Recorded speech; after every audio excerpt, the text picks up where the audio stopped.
lady that I'm about to bring out, she started with the agency. I think she's been here about 5 years now. And she just came out running. Like, I love people that's serious about their talent.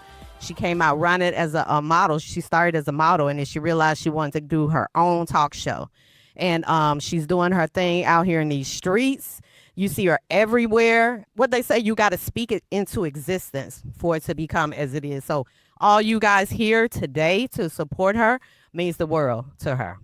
So I want y'all to know that this is the amazing, beautiful, rocking them boots. I'm sure she got on some damn boots. If she don't, she changed about 3,000 times, so them boots gonna come out. Y'all give it up for Tanya R. Lewis.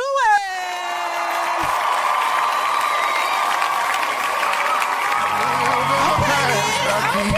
Moving forward, never looking back, with a worn out hat and a 6-string string.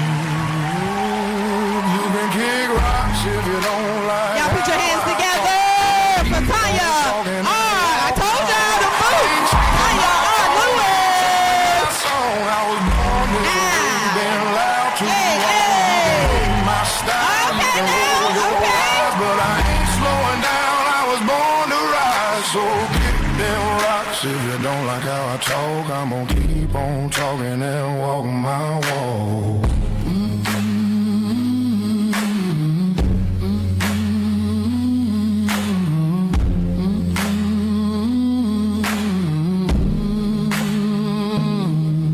I've lost some friends, made a few new foes, but that's just life, that's how it goes. I ain't bending over just to please a crowd. If I fall down, I'll fall down proud. I talk my truth, I live my way. Ain't nobody gonna take my say. This road's been rough, but I learned the trade. It's sweat, soul, and dues I paid. You can kick rocks if you don't like how I talk. I'm gonna keep on talking and walk my walk. Ain't changing my tone, ain't changing my song. I was born this way, been loud too long. You can hate my style, you can roll your eyes, but I ain't slowing down. I was born to rise, so kick them rocks if you don't like how I talk. I'm gonna keep on talking and walk my walk. Y'all give it up for Tanya R. Lewis.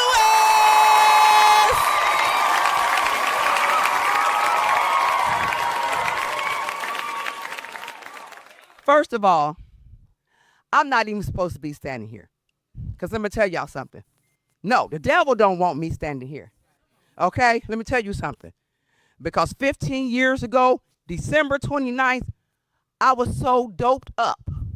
I was so high, I was afraid not to take a pill.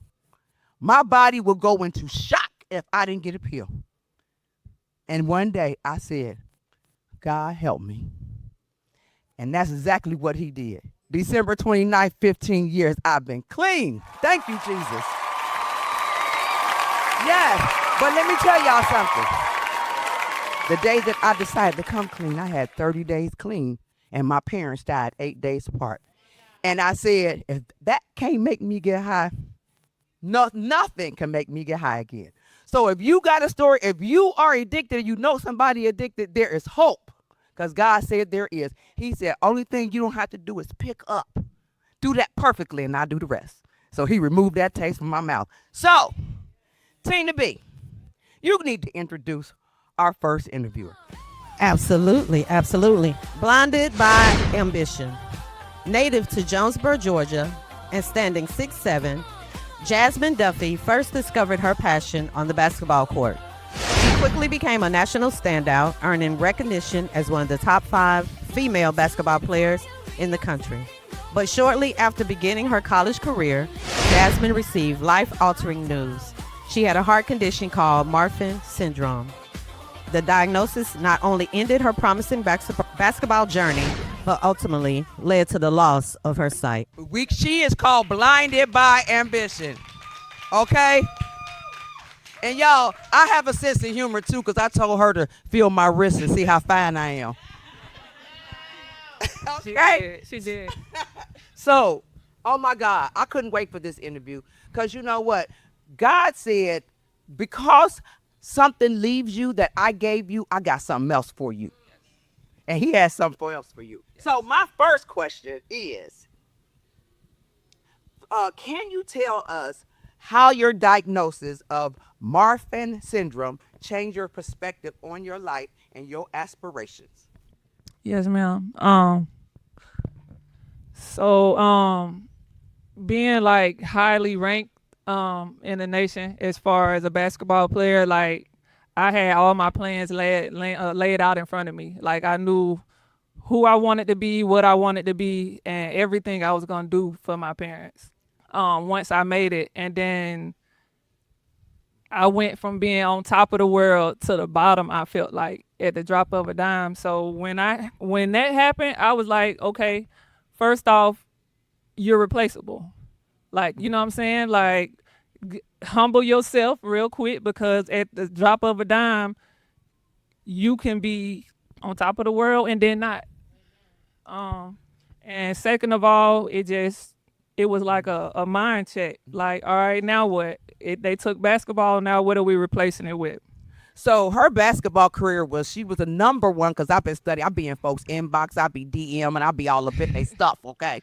But she was a number one ranked for the WMBA. Can you imagine, Dr. Doll Faith, you are number one in my book of elite dolls of faith of giving back to the community. Can you imagine if you was blind and had to do that? Would you still do it? That's major. So when that happened to you, did you go into a depression? Did you go into a deep depression and be like, I don't want to live no more? Oh, absolutely. I feel like, well, it was a correction. I lost my sight a season before I went into the league. Wow. So to me, that was like a little worse. But man, I went through every It was like grieving. Yeah. Like, you know what I'm saying? Like, but depression was my first emotion. Like, I kept going to doctors expecting they'd tell me something different. So like, had to cure. Yeah, exactly. And then one day, my sister, somebody I looked up to like highly, she checked me. She was like, you got me crying and I don't cry. So you need to get up and we're gonna figure this out. And that's all I needed. Yeah, I'm in your inbox and your Instagram, and your little sister play a big part. Y'all do a lot of skits, okay? Yeah, Y'all be funny. And you even got your mama doing skits. yeah. Okay, so what role has spoken word poetry played in your healing process, and how do you use it to connect with your audience? My spoken word helped me overcome me losing my sight. I don't know that I actually ever healed from it. I just overcame it. If that makes sense. But yeah, my spoken word, like I'm not like a real emotional type of person, so I just pour all my emotions into the mic for real and leave it there. Don't worry, y'all gonna get to hear some of it. So y'all was talking about, I wonder if Tanya gonna let her. Absolutely. Okay, as someone who is blind, what are some of the biggest challenges you face in your daily life, and how do you overcome them? I'm glad you It's asked that. easy for me to sit down and go to the bathroom or whatever. How does that affect your everyday life? That's the easy part. The hardest part for me is getting other people to believe in what I can do. I know what I'm capable of. I take care of myself. I work. I do everything. Getting somebody else, the next person, to believe that I'm capable of doing everything that I do is my problem. You know you fine too, don't you? Thank you. I just want Thank to say, you. I want to put that out there. Thank Y'all was you. thinking it. All right. How did losing your sight shift your approach to music production, and what unique insight does it bring to your craft? Because y'all, she's an engineer. Yes. She's going to tell y'all how. Yes. Yeah. Man, losing my sight made me fall in love with music more, because it's audio, you know. So I fell in love with anything audio, movies, doing behind the scenes with movies, editing books. But music, like, if you just sit there, even having sight, just close your eyes and listen to music, you're going to get a different feel. Like, so it just made me hungry for real. Now you done made me want to, one of my favorite songs come on. I'm going to close my eyes. Yeah, you and should. I'm going to listen to it. Yeah. Because they're not going to walk in your shoes. Yep. You know, I mean, not literally, but you probably wear a 12 and I wear 13. Okay. I wear 9.9. That's almost a 10. Okay. All right. Have there been any mentors or figures in your life who inspired you to keep pushing forward despite your challenges? I know you said your sister was one. She hard on you, man. I watched her on the video. Yes. She hard on you. Yes. My siblings and my friends. Like one of my best friends here right now. Tosh, shout out friend. my best friend. Best friend, hold your hand. Oh yeah, I seen y'all on pictures together. And the way y'all sitting next to each other. Like Yeah. But when other people believe in you wholeheartedly, man, the feeling in that, like, my best friend just called me sometime, be like, you dope. Like, so when somebody else believe in you the way you believe in you, it just hit a little different. You know what? Me sitting here looking at all these people out here that believe in me is unbelievable. Exactly. Let me tell you something. Lex told me, I was at one of her networking events, and she told me, she said, Tanya, I want to see you with an audience one day. Yep. And she pictured this, and she told me it was going to happen. Crown, my cameraman, boy, you don't know how many times I called his phone crying. I was crying. Okay. So, and these ladies up here in the front, it's amazing when people believe in you. And let me tell y'all something. I'm going to tell y'all something after ambition get done, because some things has happened. You know, the devil is truly busy, and he always trying to come in and destroy. But there was no way I was going to allow him not to let me interview her, because her story was amazing. Is amazing to me. Okay, so what advice would you give someone who is facing their own adversities and fears that might derail their dreams? I would say, man, honestly, the only shots you miss are the ones you don't take, for real. Like, just, yeah, yeah, yeah. And everybody, like, when you have an idea in your mind, everybody has a start. Like, start on the start, and then keep going. I was doing spoken word. Like, I started off, I don't think I was good at all, y'all. But I knew it was something I wanted to do, so I just built on it. And like you said, even with the situation with your parents, both of your parents passed. That happened with me, but my parents passed 4 months and 3 days apart. And if that didn't break me, like Well, you nothing said, breaks me. exactly. There you go. know, I mean, my kids can walk up out of here, but Yeah. it ain't gonna make me ever want to get high. Yeah. You know what I'm saying? Because I Yep. wouldn't have this life that I have Exactly. now. If you can, somebody out there, if you can reach somebody out there and say something to them, somebody that you know is struggling, or somebody that's struggling, because the holidays, people struggle. We all want to celebrate and be happy, but there's some people, it's like a catch-22 for me, because my parents died right after Christmas, and so I struggle with it a little bit. Give my audience a word, because you bad. I'm gonna let you do your spoken word, but motivate somebody for me after that phone get finished ringing. Okay. Man, I think all I would say to somebody who is struggling is, I was once you. Shoot, just find purpose. Just find something or somebody that gives you purpose, like a reason to get up and a reason to push through everything you're pushing through. My siblings and my friends, that's it for me. They it for me. Because, I mean, I could dwell in my blindness. I could. But, man, the way these folks make me feel, it's not an option. So just find purpose in something. Do they pity you, or do they? I wish. they out there wish. speaking. Like, Oh my God. I wish. I wonder, man. Okay. All right. I want to get two questions for the audience. And Aisha, can you go and make sure we hear them right on the question they got? Who would like to ask the question? Nah, I mean, I go to some games. I go to games, but not like behind the scenes or anything like that. Nah. How do you feel when you go to those games and hang out? Everybody asks me that. Yeah. Sometimes, like I usually go with my siblings, and they're so descriptive. I feel like I'm watching the game. Yeah, like, and man, like, honestly, my heartbeat is a basketball. So like when I'm just in the surrounding, like it's like that's my high.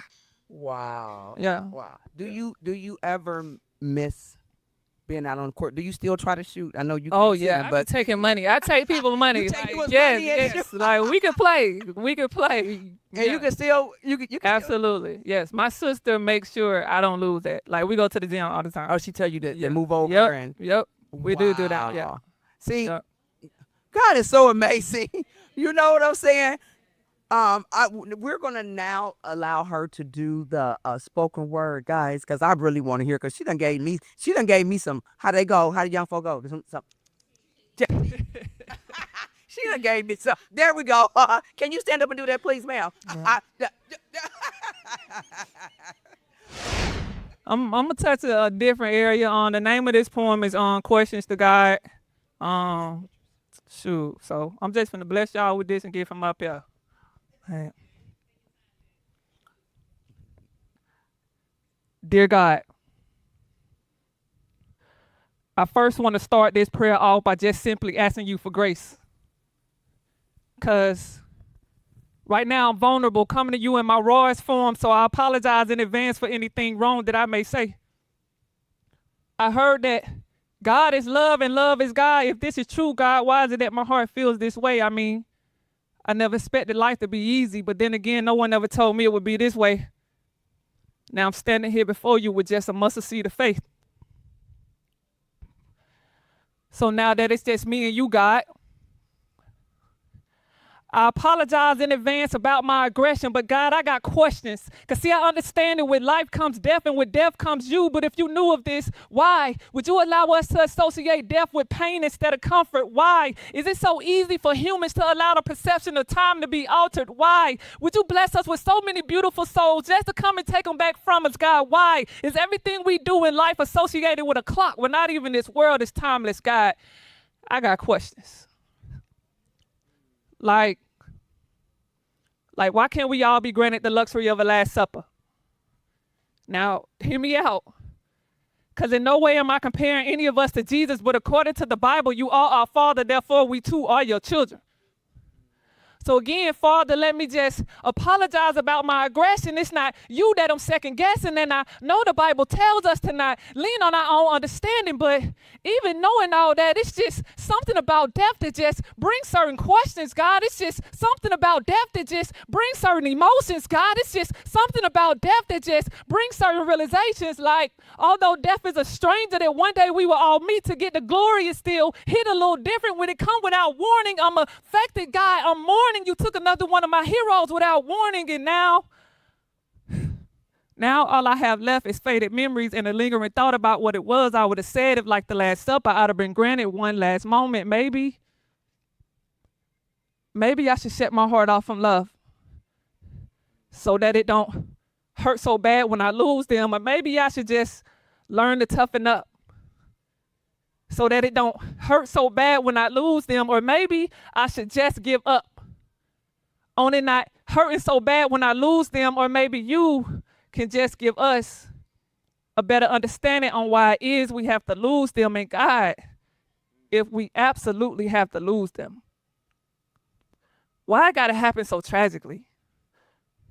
I mean, plane and car crashes, school shootings, cancer, domestic violence, and let's not forget about the ones that was murdered by the cops. Rest in peace to Sonia Massey. Where were you when all this was happening? I'm confused and in need of understanding. If you can hear me, God, please send an answer. And I hope that it doesn't bother you, Father, that I have more questions. Like,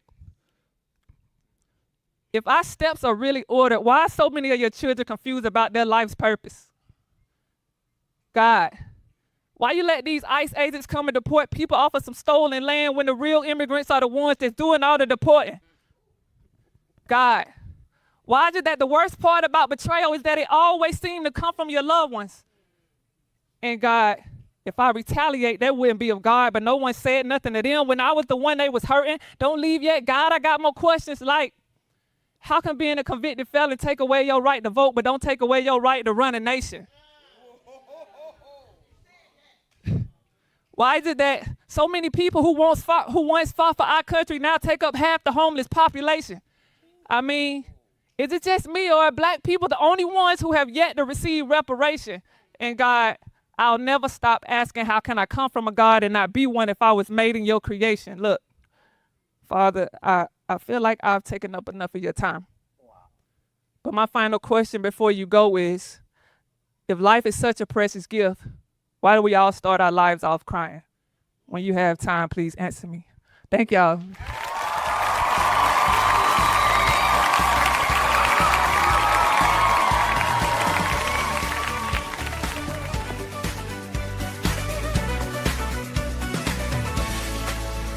Wake up. Oh yeah.